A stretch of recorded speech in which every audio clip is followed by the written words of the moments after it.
qué posibilidades tiene reales de que se pueda hacer. Es un tema muy habitual en la novela de ciencia ficción, pues bueno, pues a ver qué tal. A ver qué tal. Hola a todos. Ya sé que habéis venido porque creíais que no estaba yo, pero bueno. Bueno, todos somos aficionados a la ciencia ficción. Hemos crecido con esto, viajando a las estrellas, conquistando imperios, salvando princesas, no nos engañemos. Y nuestras naves eran el Halcón Milenario o la Enterprise. Realmente la situación es esta otra. ¿Ya os acordáis? El 16 de julio de 1969, Saturno V lleva el Apolo 11 con 3 personas hacia la Luna. Es, en cierto modo, el final de una carrera que empezó 12 años antes con el Sputnik. Pero bueno, todos creíamos que iba a ser el primer paso de una carrera larga y prometedora. En el 2000 tendríamos estaciones en órbita, tendríamos colonias en la Luna, incluso quizás Marte, ¿por qué no? Sin embargo, la realidad es que hoy lo que tenemos es esto. Pero está mal, la Estación Espacial Internacional, pero es mucho menos de lo que esperábamos. Muchísimo menos. No hemos vuelto a la Luna desde el 72, no sé, alguno lo sabrá por aquí. Diciembre del 70 y... Bueno, es igual. A Marte no hay ni planes. Estación espacial, hombre, yo vi 2001 en su día, y no se parecía esto. ¿Qué le vamos a hacer? El motivo es este. Sacar material de la Tierra, sacar masa de la Tierra, es carísimo. Poner el material, cada kilo de material que queramos poner en una órbita ya de salida del pozo de gravedad terrestre, consume 62 millones de julios cada kilo. Eso, llevado a kilómetros, son 11,2 kilómetros por segundo, o 40.000 kilómetros por hora. Esa es la velocidad de escape.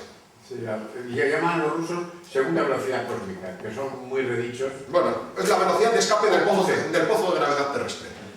Eso solo podemos hacerlo de una forma, mediante cohetes. En este momento no sabemos otra forma, mediante cohetes químicos.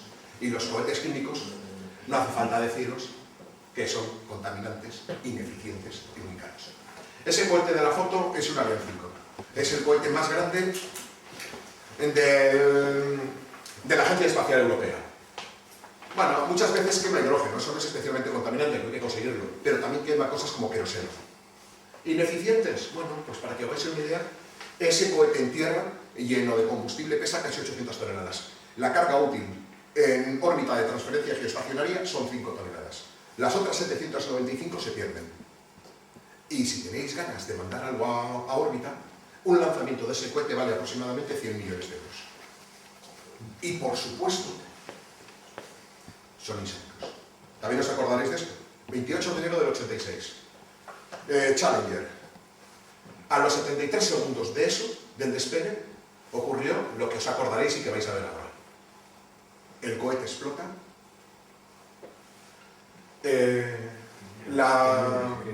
La cabina resiste la explosión y los 7 tripulantes mueren 3 minutos después al chocar la cápsula contra el mar.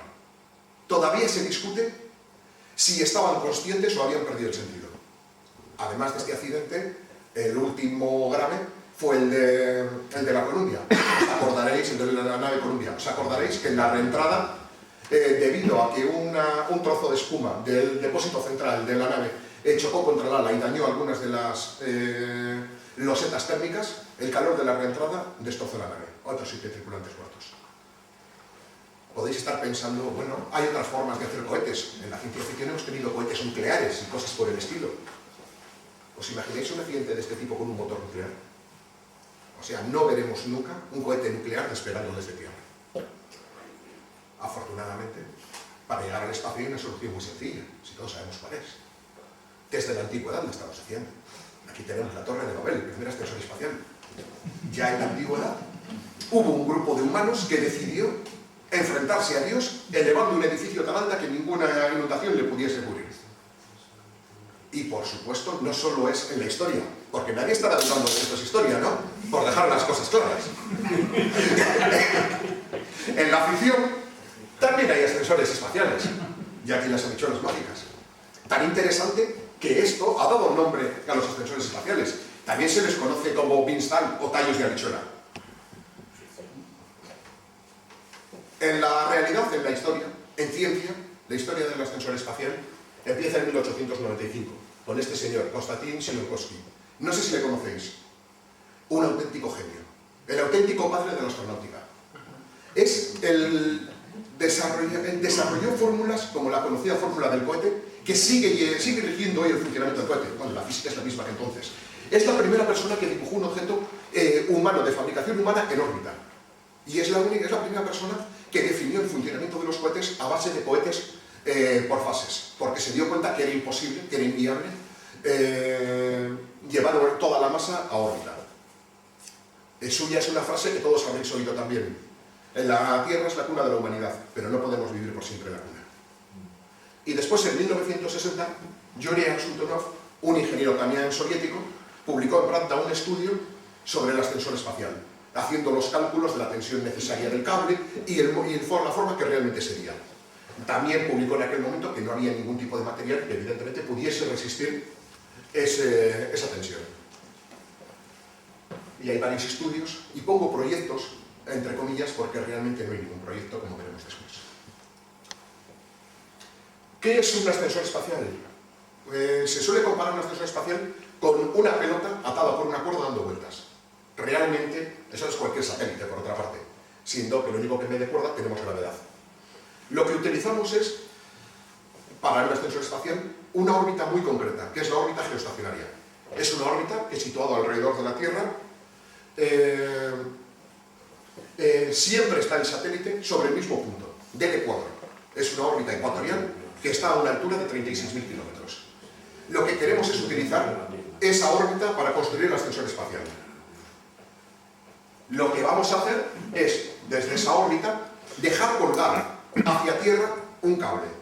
Y, para mantener el centro de gravedad en ese sitio, colgar cable hacia afuera. Unos datos numéricos es lo que os decía antes. La órbita geoestacionaria está a 36.000 kilómetros. Y la longitud del cable, ahí en el dibujo veis que tiene un contrapeso. Sin contrapeso serían 140.000 kilómetros y con contrapeso unos 100.000. Como creo que a veces cuando hablamos de distancias no se entienden, he traído un pequeño modelo de nuestro sistema próximo. Así que he traído la Tierra, la Luna y, por supuesto, un ascensor espacial. Así que necesito ayuda. ¿Alguna chica? Toma, eres la Tierra, la que menos tiene que hacer. ¿Otra chica? Venga, Eka. Venga. Venga, Eka. Venga, Eka.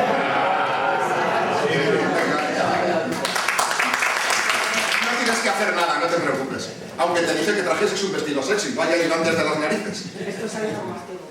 Aléjate a la distancia que creas que aproximadamente está la Luna a esa escala. ¿Qué opináis los demás?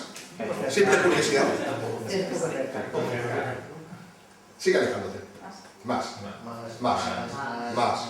Más. Más. Bastante Más. Ándale, bastante más. Más. Mucho más. Más. Más. Antes. Y ahora aléjate un poco, que si no, no vale. Prepárate por ahí, más o menos. A esta escala, la Luna estaría a 6,20 metros de la Tierra. La escala es bastante buena, quiero decir, para ese tamaño de pelota, esa Luna se pasa un pelín de tamaño, pero bueno, no es apreciable. Y ahora vamos a construir, para que veáis las distancias, vamos a construir el ascensor. Toma, sujeta esto pegado ahí. Bueno, aquí está la órbita geoestacionaria. A esta altura está el Meteosat, está el satélite Astra, está el Hispasat y los satélites de telecomunicaciones. Para que os hagáis una idea, la Estación Espacial Internacional estaría aquí a 6 milímetros. Y el tamaño del cable es, si lo construimos sin contrapeso, este. Si ponemos un contrapeso el que os pongo ahí, bueno, podemos acortar hasta por aquí. Para que os hagáis una idea, estas son de las distancias de las que estamos hablando. Pues cuando pasa Pofi, luego pasa Jodido. Efectivamente. También tened en cuenta una cosa. Siempre que oigáis hablar de que viene un asteroide y que nos pasa rozando porque pasa dentro de la órbita lunar, fijaos. Eso es todo. A largo, que me hacéis sombrar, que la estrella soy yo. No, podéis jugar con la pelota si os aburrís. Los dientes.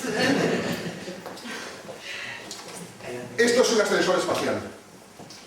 tiene ventaja respecto a lo actual? Francamente muchas. El combustible que vamos a emplear para subir las cargas es electricidad. A pesar de todo lo que pensemos, la electricidad es fácil de construir, es fácil de conseguir y es barata. Además, como el ascenso gasta energía, la gran ventaja del campo gravitatorio es que se llama, como se dice, es conservativo. Eso quiere decir que al descender nos devuelve la energía que hemos gastado. Por eso el consumo al final de electricidad va a ser pequeño. Nos va a permitir construir, ya que tenemos, digamos, un anclaje, todo el espacio que necesitemos en órbita con relativa facilidad. En principio no tenemos las limitaciones de carga para subir que tenemos con los cohetes, sino que bueno, es la propia estructura la que nos limita el peso, pero eso siempre podemos hacer otro cable si nos hace falta. Y estas dos últimas a mí me gustan. Una de ellas es, estamos en un mundo con problemas de energía, pero sabemos que la energía solar en órbita es mucha y relativamente fácil de conseguir. Lo que no tenemos fácil es enviar a la Tierra. Habréis oído hablar de grandes estaciones solares en órbita y mandar por microondas esa energía a receptores en Tierra. Eso es una barbaridad. Cualquier pequeño accidente podría ser un desastre. Sin embargo, aquí podríamos utilizar el propio cable como propio cable para bajar esa energía.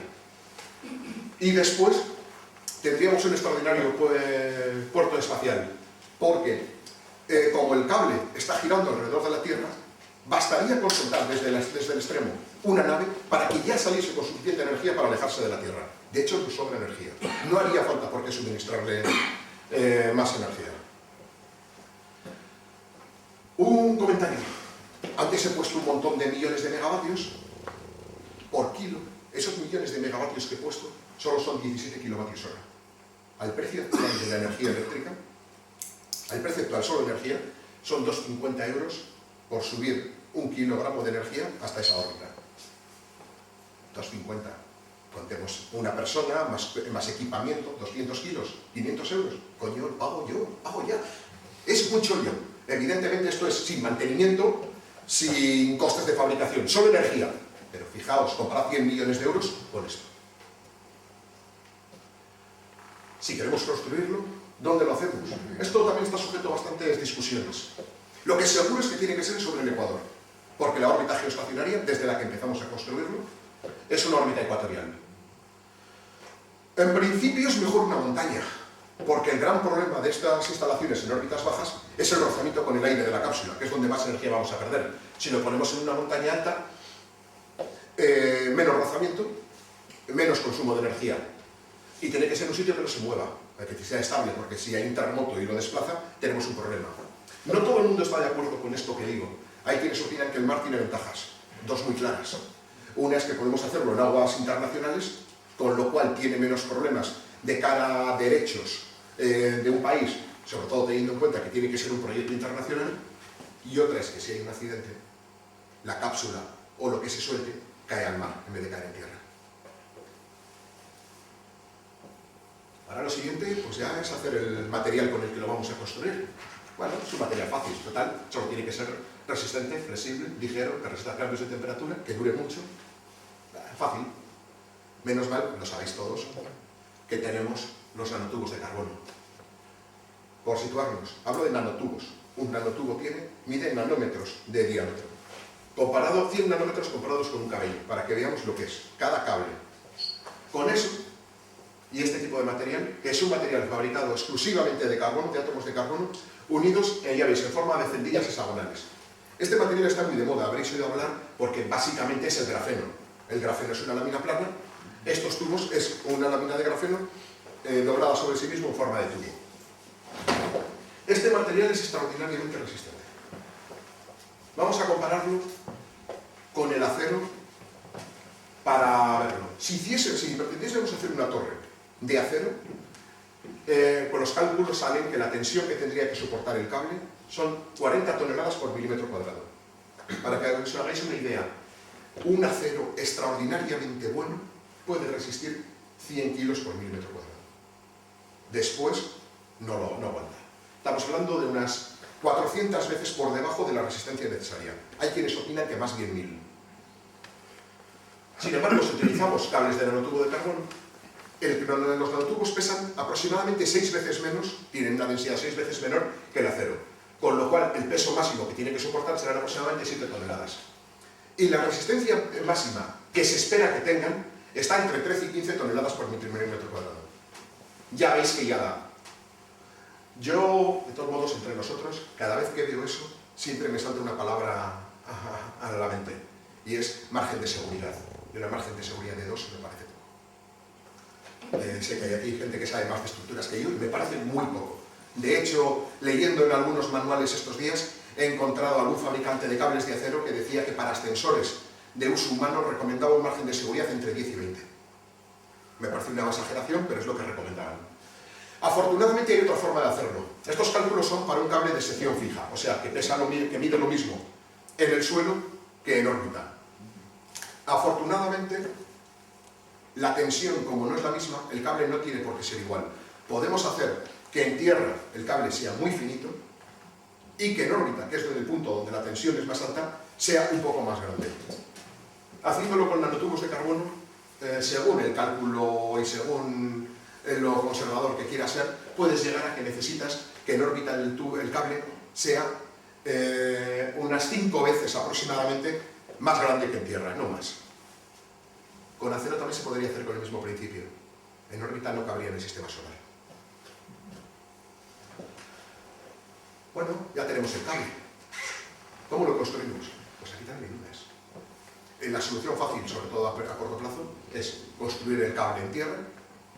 Tiene que ser un cable único, monohilo. No puede haber empalmes, no podemos pegarlo con loctite, no podemos hacerle un nudo. Tiene que ser un hilo. Podemos hacer ese hilo, enrollarlo en bobinas, meterlo en un cohete, subirlo a órbita y empezar a extenderlo. Simultáneamente hacia tierra, que esa es la parte relativamente fácil, y hacia afuera. Hacia tierra, bueno, habría que guiar por cohetes ese hilo, y una vez que llega al sitio de enganche, atarlo. ¿Cómo? Es otro problema, pero bueno, digamos, consideremos que atarlo con cemento y ya está. Después, habría que ir añadiendo más hilos hasta tener el espesor correcto, el necesario. No es difícil, excepto que haciéndolo de esa forma hay un pequeño problema. Queremos hacerlo con un contrapeso. ¿De dónde sacamos el contrapeso? ¿Cómo vamos poniendo el contrapeso? Digamos que todavía tiene bastantes cosas que desear. La otra gran posibilidad sería, también es muy fácil por otra parte, ir, coger un asteroide, traerlo a una órbita cercana a la Tierra y fabricar desde ahí el cable y utilizar los restos del asteroide como contrapeso. Vamos, que en cualquier caso todavía hay muchos problemas para resolver. Podéis estar pensando que de hilo en hilo vamos a tardar mucho en tener un edificio por el que circule el ascensor. Más bien el ascensor al final será algo así, unos cables y una especie de araña que se agarre a esos cables. Más que cables, de hecho, como se ve en ese otro, una cinta, porque es más fácil llevar tracción. Una característica que también tiene que tener es, por supuesto, lo que no puede ser es como un ascensor terrestre. No podemos poner un cable que tire de él con una polea arriba. Los motores tienen que estar en la propia cápsula. Y no puede llevar la energía en la propia cápsula, porque si la lleva, tendría que llevar un peso que no podemos permitirnos. Lo que queremos es que toda la carga que suba sea carga útil. Entonces, la energía se le tiene que dar desde el exterior. En principio habría dos formas, que es con las que se están trabajando. Una, con un láser. El dibujo que está ahí es un láser desde tierra apuntando a... Es lo mismo que ahí. Ahí se ve en uno de los dos lados. Es un panel solar sobre el que incide un láser. Ese láser se transforma en electricidad, se aplica a unos motores de inducción y la cápsula sube. Y la otra posibilidad es en el cable ponerle unos cables superconductores para que transmitan la electricidad. El modo de láser, para empezar, tiene un problema, y es que una de las ventajas que yo os decía era construir estaciones en órbita para obtener energía y bajarlo por el cable. Pero para eso el cable tiene que ser conductor. De hecho, tiene que ser superconductor. 100.000 kilómetros es mucha distancia como para utilizar cables de cobre. Tiene que ser un material superconductor. Este es un esquema un poco hecho de cómo funcionaría con el láser. Los datos que vienen ahí a mí no me salen, pero bueno, no voy a ponerme a discutir los cálculos que han hecho otras personas. Aquí ya veis, se basan en una estación flotante, una estación terrestre flotante en órbita, flotante en el mar, y un cable que sería una cinta menciona de 3 pies de ancho y más fino que un lapicero. Yo más fino que un lapicero no soy una medida que conozca, pero bueno. Depende de Porque depende mucho. Lo que si estáis pensando, yo he hecho cálculos para ver qué pesaría y qué tensión tendría, y si me fío, digamos, de 3 pies de ancho y considero que pueda ser fino como un papel, 1/10 de milímetro, tendría una superficie, ese sería una cosa así, fino como un papel. Eso os puede parecer poco. Esos son como 90 milímetros cuadrados. Recordad que soporta cada milímetro cuadrado 10 toneladas. Eso podría soportar 900 toneladas, olvidándonos de márgenes de seguridad. Un elemento importante es la seguridad. Estamos hablando de una masa de muchísimas toneladas colgando de un satélite en órbita. Si se rompe, toda esa materia queda en la Tierra. Si os habéis fijado la longitud del cable cuando lo he hecho antes, puede llegar a dar 2 veces y media la vuelta a la Tierra. Eso equivale al impacto de un meteorito. No os digo de qué tamaño del meteorito, porque también depende del tamaño del cable. No es lo mismo tener un único cable de 1 centímetro cuadrado en tierra a uno de 1 metro cuadrado. Pero sería algo realmente grave. Además, evidentemente, de la seguridad de la propia cabina. Si la cabina se estropea y se cae, tenemos un desastre. Una de las medidas de seguridad necesarias sería que el cable, que esto ya sé que es contradictorio, antes estaba diciendo que tiene que ser un cable extraordinariamente resistente, necesitaríamos un cable que se rompiese. Es carbón, no nos olvidemos. Si conseguimos que el cable se rompa y que caiga a cachos, se quemaría en la atmósfera y no haría daño. Entonces necesitamos un material flexible, resistente y que lo podamos romper. No, desde luego no es fácil. Esto que he hablado era el modelo más habitual de ascensor del que se suele hablar. Y es un ascensor que va desde la Tierra hasta órbita geoestacionaria y desde ahí hacia el exterior. Hay muchos más estudios de ascensores. Ahí hay dibujados 5, contando los 2 de la Luna. El que yo os comentaba era este. Tierra a órbita geoestacionaria. Hay otro, el que pone Leo Space Elevator, que es un ascensor que en vez de utilizarse, en vez de colgar desde un satélite en órbita geoestacionaria, cuelga desde un satélite en una órbita baja. Un satélite que está continuamente dando vueltas, no una órbita geoestacionaria. Evidentemente es un cable, que no puede atarse al suelo, porque el satélite se va moviendo. Entonces es un cable que va colgando por ahí. Se puede hacer con una longitud de unos 4.000 kilómetros de cable, que es mucho más razonable. Pero yo todavía lo veo más difícil, aunque lo he leído, solo he sacado de una página de la NASA, lo veo mucho más complicado, porque me parece un auténtico infierno logístico conseguir mantener ese cable en órbita. Necesitaríamos equilibrar perfectamente lo que sube y lo que baja, o subir combustible para mantener el satélite en su órbita. Aunque el cable estaría colgando pues, a una altura de unos 50 kilómetros, por ejemplo, del suelo, a este satélite se llegaría con aviones. Con aviones que no existen en la actualidad, pero que es una tecnología que se considera que se puede desarrollar. Algo parecido es el que va desde órbita hasta el nivel hasta la geo, que también es un problema logístico, porque si en un cable atado a tierra podemos poner un poco más de tensión para que se mantenga tenso, en estos otros no podemos. Si lo ponemos no más tenso, si lo ponemos un poco hacia afuera se marcha, si lo ponemos hacia adentro se cae. Yo lo veo como un problema logístico muy grave. Y después, bueno, se plantean posibilidades de construir en la Luna cables hacia los puntos de Lagrange. No sé si sabéis lo que son los puntos de Lagrange. Bueno, son puntos en que la gravedad entre la Tierra y la Luna se equilibran, con lo cual son ingrávidos. Y ahí está el L1 y L2, que son de mucho interés para la exploración. ¿Cuándo vamos a tener un ascensor? Bueno, si veis cosas como esta, enseguida. Hay una empresa japonesa, o Bayashi de hecho, que pretende construir en el 2050 un ascensor espacial. Esta noticia es de ABC, no lo publica cualquiera. ABC, en ciencia es una garantía. Es una garantía de que te ríes. Esta empresa es una constructora. Esto es como si Florentino mañana dice que la va a construir él. Estos han construido una torre en Japón, la torre más alta de Japón, pero esos son 600 metros. No es un extensor espacial. Esto es simplemente publicidad. Y alguien se lo ha tragado y les han dado eco para que se hable de ello. De verdad, hemos dicho, hemos hablado de un cable, de nanotubos de carbono. No sabemos fabricarlo. Actualmente los nanotubos de carbono se fabrican en laboratorio con unas tecnologías que lo que nos fabrican son unos tubitos de décimas de milímetro de longitud. Décimas de milímetro, polvo. Y con eso ya consideramos que somos capaces de fabricar un cable de 100.000 kilómetros. La calidad del cable tiene que ser óptima, perfecto, no puede haber un fallo. Se considera que un solo átomo mal situado en esa red, solo uno, debilita el cable en un 30% en ese punto. Solo uno. No somos capaces de hacer tubos de ese tipo sin fallos. Yo, el modo del láser, ya os digo que no me gusta tanto, porque creo que no es lo ideal. Pero si queremos hacerlo todo, necesitamos superconductores. No tenemos superconductores a temperatura ambiente. Los superconductores actuales que tenemos se refrigeran por nitrógeno líquido. Evidentemente en esa estructura no podemos poner un sistema de refrigeración de nitrógeno de líquido ni de nada. No podemos. Y luego eso, tendríamos que decidir cómo vamos a construir el contrapeso.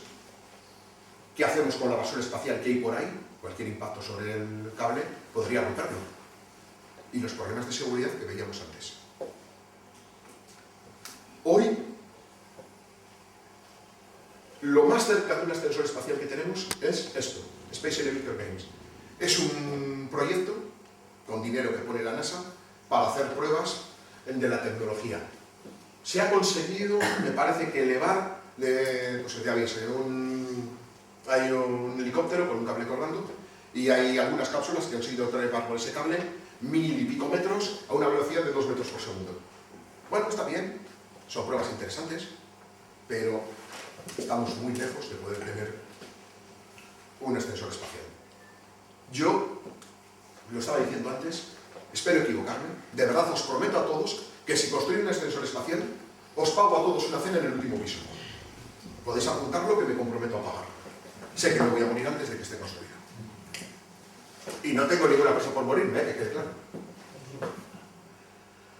Bueno, olvidándonos de la realidad, vayamos a la ciencia ficción, que al fin y al cabo es lo que nos gusta, ¿no?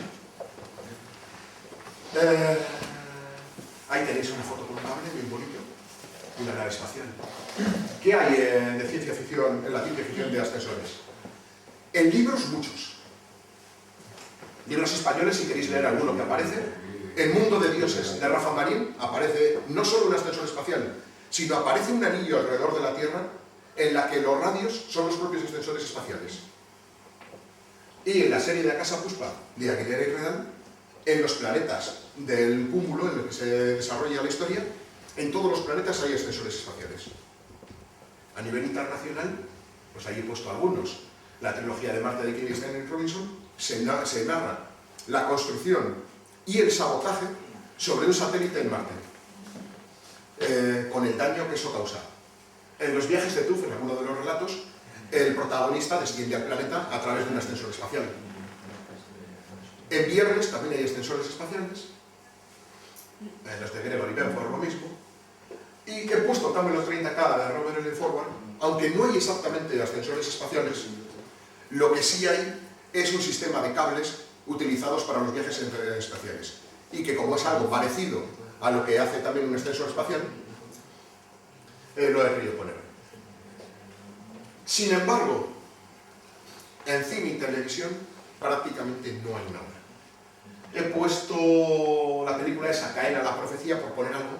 No es un auténtico ascensor espacial porque es un híbrido biológico y de una inteligencia artificial, pero bueno, se parece. Es muy bonita la película. No, es muy mala. Y en Star Trek Voyager, en un capítulo, en discusiones, en el 19 de la temporada 3, aparece un ascensor espacial. Y en las arenas de Marte del Doctor Who, un especial de los que hacían de vez en cuando, se menciona un ascensor espacial, ni siquiera aparece. Es más frecuente en videojuegos. En Halo, por ejemplo, hay ascensores espaciales y una de las misiones me parece que es protegerlo. De todas formas, por acabar, para que no digáis que no soy breve, que os prometí ser breve, Las dos grandes novelas sobre ascensores espaciales, los conocéis todos, y son Las fuentes del paraíso de Clarke y La telaraña entre los mundos de Sheffield. Estas dos novelas, en estas dos novelas, el protagonista es el ascensor. En las demás el ascensor es un elemento del paisaje. En estos, el protagonista es el ascensor. Las dos van de la construcción de un ascensor espacial. En las fuentes del paraíso, el ascensor es básicamente como os lo he contado yo.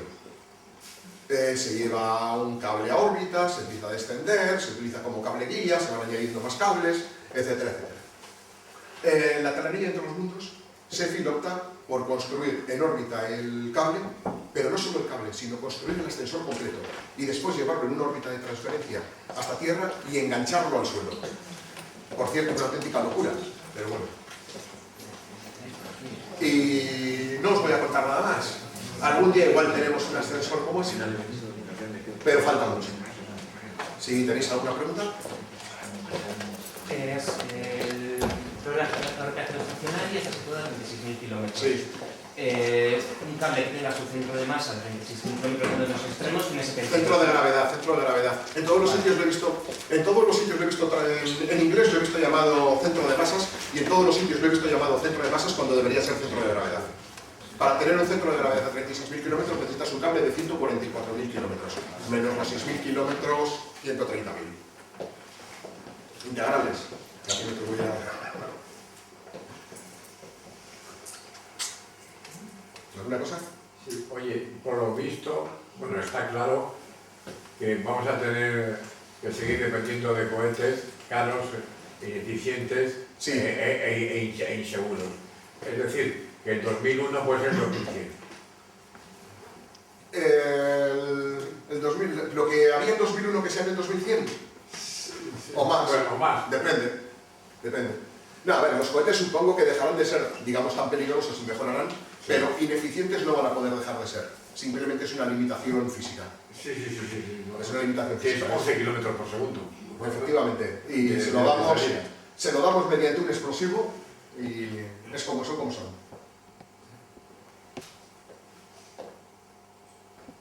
Yo me imagino que la NASA no trabajará gratis, entonces sabiendo que los ingenieros de la NASA, deduzco que por lo menos se acercarán a ti, César, tienen que saber también. No, saben más que yo, eso no te Pues preocupes. entonces no entiendo el estudio constante sabiendo que es una cosa a tan largo plazo que de en los hecho es documentos- imposible ahora mismo. En Lo los deduzco documentos de la del- NASA que yo he leído se plantean un horizonte temporal de 300 años. Pues, bueno. Yo nunca he sabido realmente, son documentos de la NASA, son oficiales de la NASA, pero es una de tantas cosas que hacen. No, yo he llegado a ver... No sé más realizar los documentos, me parece... O sea, no tenía ni idea de que era tan imposible, o sea, era una cosa tan chica. No es tan imposible, simplemente realmente no sabemos si lo vamos a poder hacer. O sea, ya te digo que no sabemos, hablamos de los cables de nanotubos. No sabemos construir ese cable. Puestos a ser bestia, no sabemos si vamos a ser capaces de hacerlo nunca. Por eso me refiero que no sé si es un esfuerzo baldío, que es No, que, mira... no es baldío. El saber nunca es una... ¿Hay otras aplicaciones de esta investigación de estas cosas? O sea, no solamente eso, encaminado Sí. a esto. O esto, por ejemplo, puede ser No. para otras historias. A ver, esto sería un poco el objetivo final. La técnica de cables, incluso con cables cortos, sí es interesante. Un sistema de lanzamiento mediante cables. Si habéis leído el Camelo 30K, que por eso lo he puesto, el sistema de viajes dentro del sistema solar lo hacen mediante cables. Es un cable girando, un gran cable girando, pones la cápsula en el centro y lo aceleras hacia el borde. En cuanto llegas al extremo lo sueltas. La velocidad, por la fuerza centrífuga, hace el resto. Vi un reportaje en que la mina más profunda que está en África creo que estaba a 50 kilómetros y tenían que hacerlo escalonado precisamente por el cable, porque era de tal... Bueno, pero ese es de acero. Respetaba. Ese es de acero. El problema del acero, el problema es que, claro que tienes que hacerlo, el problema es que no puedes, en un cable de ese tipo ya no te vale de nada el hacerlo más gordo, porque el propio peso del cable termina por romperlo. Entonces aplicaciones sí que tiene, ya no solamente para espacial, por ejemplo para... No, bueno, si conseguimos cables, no necesariamente de 100.000 kilómetros, en estructuras en la Tierra, va a ser una maravilla. Imaginaros puentes con cables muchísimo más finos y más resistentes. Se va baraja algún otro tipo de material o solamente la panacea es el carbono? Lo demás no lo resiste. Nada del resto que tenemos lo resiste. El material, por lo que he leído, el material más resistente que hay, de verdad, no, ya saliéndome de materiales convencionales tipo acero, es una resina no me acuerdo cómo se llamaba, que tiene una resistencia muchísimo mayor que el acero y es absolutamente inviable utilizarlo. En este momento lo único que sabemos que puede resistir son los nanotubos, de los materiales conocidos. Igual el desarrollo nos crea un material de silicio con una estructura, bueno, pero especular sobre lo que no hay, y eso sí que no lo atrevo a ¿Se hacer. está investigando en ello o no? ¿En material? No, es que no tiene sentido. ¿Cómo vas a investigar? ¿Qué vas a investigar en un material que no sabes si existe? Investiga sobre cosas que existen para ver si lo consigues. Cuando yo he dicho una resistencia de 130 toneladas por milímetro cuadrado, perdón, 13 toneladas por milímetro cuadrado del cable, ese material, el material actual, los nanotubos actuales no resisten eso. Están por los 50 aproximadamente. Pero teóricamente se cree que se puede llegar a los 130 y si llegamos, que ahí sí que sí me está investigando mucho, podría empezar a tener mucho. Pero de hecho el material tiene que ser carbono sencillamente porque el carbono es un átomo muy ligero y tiene muy pocos nucleones. En el fondo cada partícula tiene que ser resistente y ligero. Porque lo que genera la unión entre moléculas son los electrones, y los electrones exteriores, no los electrones en las capas interiores. Entonces el carbono tiene prácticamente todos sus electrones en el exterior. Y el átomo sólido que tiene que ser el carbono tiene unos enlaces átomo-átomo extraordinariamente fuertes. Tiene que ser carbono. Tiene que ser carbono porque No es meramente por la ligereza del carbono, sino porque el carbono es un material, un átomo muy versátil. El carbono es asombroso, vale para todo. El tema es que el enlace más fuerte que conocemos es el enlace covalente carbono-carbono. Eso es. Químicamente no hay un enlace más fuerte. Sí, dime. Hay otro problema que a ver si no lo mencionaste, que es la fuerza de Coriolis. La fuerza de Coriolis.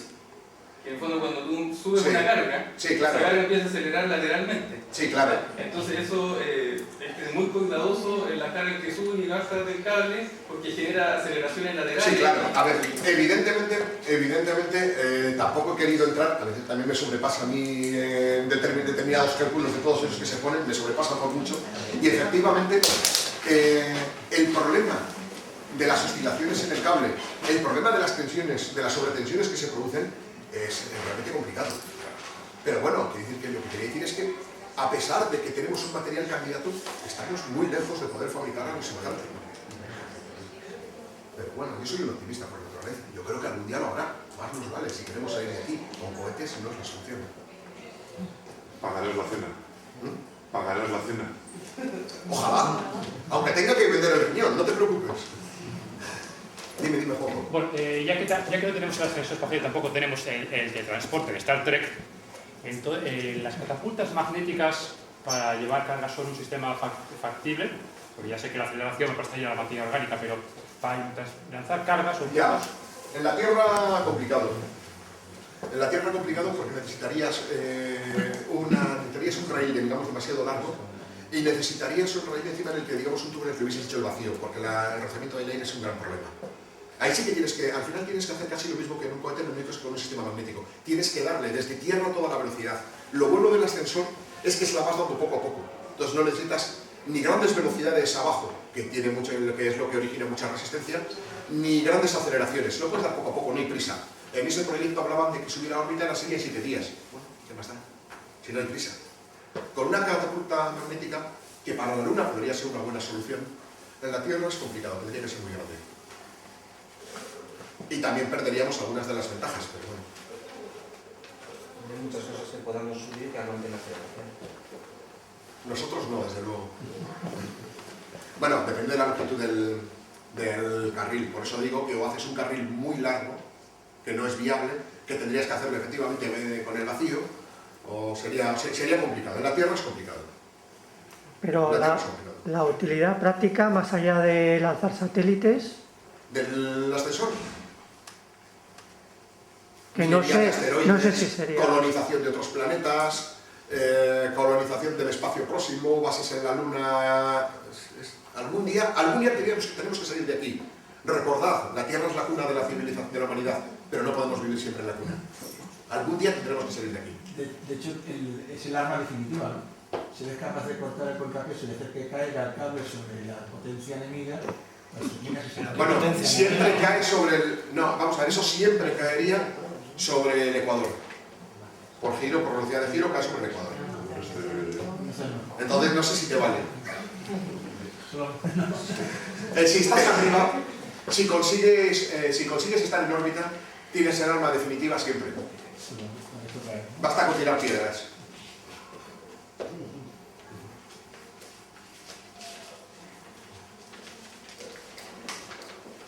Pues si...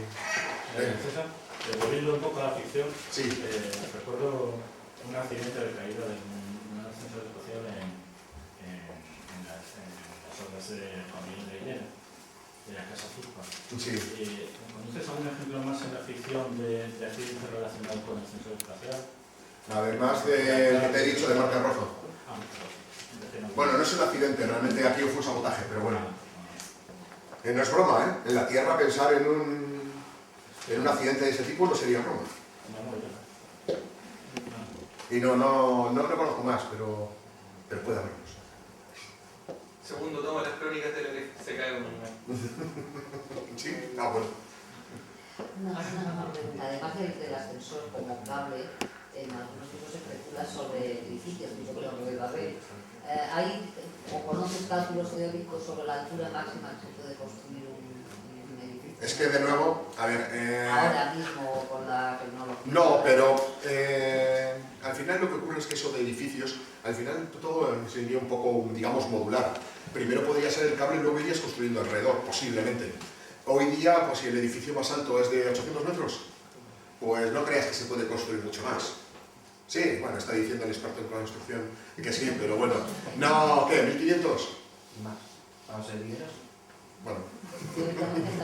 Iba a ser por dinero. De todos modos, Lola, el problema aquí, digamos, es al revés. Un edificio funciona, digamos, a compresión, tiene que aguantar su propio peso en vertical. O sea, la base tiene que aguantar el peso de encima. El cable funciona al revés. El cable está colgando desde el satélite. Lo que tiene que hacer es como si estuviese colgado del techo. Lo que tiene que aguantar arriba todo el peso que cuelga. Entonces, digamos, el problema de tipo de materiales es justo al contrario. Materiales que funcionan muy bien de una forma, funcionan muy mal de la otra. En este caso, este cable funciona muy bien a tracción y funcionaría mal a compresión. Porque se dobla.